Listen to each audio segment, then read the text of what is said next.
Det hele startede jo med, at vi har 2 drenge, som elsker at skate, og vi ligger og kører til København og alle mulige steder for at finde nogle steder, hvor vi kan skate. Og så synes vi, at vi mangler noget i lokalområdet, og så går vi i gang med at søge den her udviklingspulje sidste år i oktober-november måned, og er så heldige at komme på en del 3. plads. Og så står vi pludselig der med knap 50.000 på lommen og tænker, hvad gør vi nu? Ja, så var det, at vi var ude i 11:30 ude i Roskilde, og så blev jeg præsenteret for Bo, som var der, og vi fik en rigtig god snak om, hvordan man støber sådan noget på benene.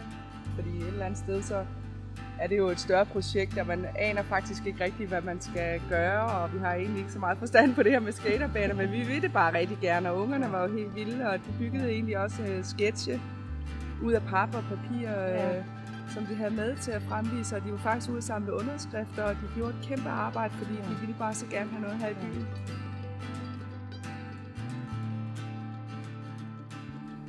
Mit navn er Bo Ejstrup, og jeg har sammen med Magnus Baumgarten grundlagt Co-City, som er et rådgivningsfirma, der arbejder med borgerinddragelse og byudvikling.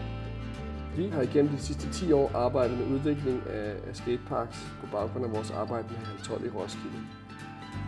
Igennem det arbejde har vi oplevet, at det er rigtig vigtigt at inddrage brugerne i, hvordan et areal eller hvordan et rum skal designes, sådan så vi sikrer, at de får det ejerskab, der er nødvendigt. I dag der starter vi op med en workshop, hvor man lærer at tegne i et 3D-tegneprogram. Det er valgt at bruge Google SketchUp, fordi det er let at bruge og gratis.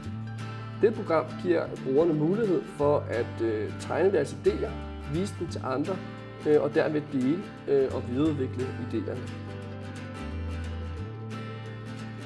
Efter vi har lært dem at tegne, så synes vi det er vigtigt at vise dem, hvordan det er at bygge et areal. Ved at inddrage brugerne i at bygge arealet, så håber vi på at skabe et ejerskab hos dem.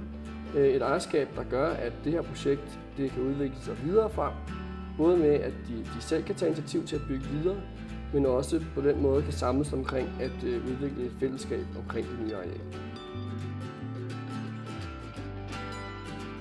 I dag bygger vi en del af et større areal for ligesom at komme i gang. De første elementer i arealet er nogle simple ramper, som er designet på en måde, sådan så de kan sættes sammen på alle mulige måder. Det er vigtigt for os, at det første skridt her, det er et areal, hvor de kan inspireres til at tænke anderledes og tænke nyt. Og på den måde også finde ud af, hvad alle de gerne vil med det her projekt. Brugerne er rigtig unge og har måske ikke den store erfaring for, hvad der er fedt at skate og hvordan deres areal skal være. Det er det første areal, de overhovedet får her i Jyderup, og derfor så synes vi, at det er super vigtigt at vise dem, hvad der er muligt. Og det gør vi ved at inspirere dem til at lege. Det at lege med arealet, så de har lyst til at stille op på alle mulige forskellige måder.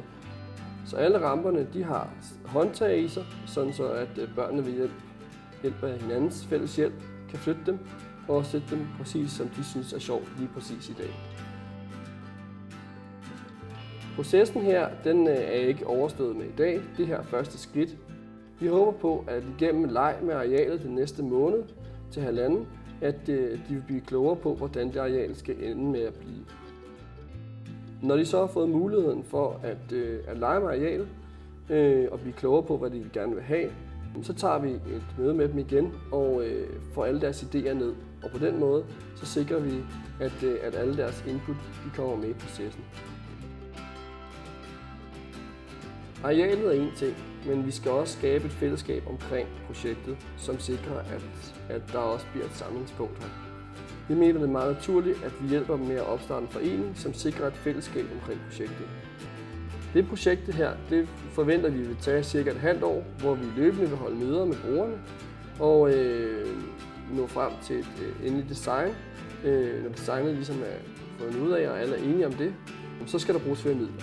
Der vil vi gå ind og hjælpe brugerne med at skaffe nogle flere midler, sådan så det kan blive realiseret til næste sommer. Derved sikrer vi, at brugerne står tilbage med det bedst mulige resultat. 5, 4, 3, 2, 1, nu!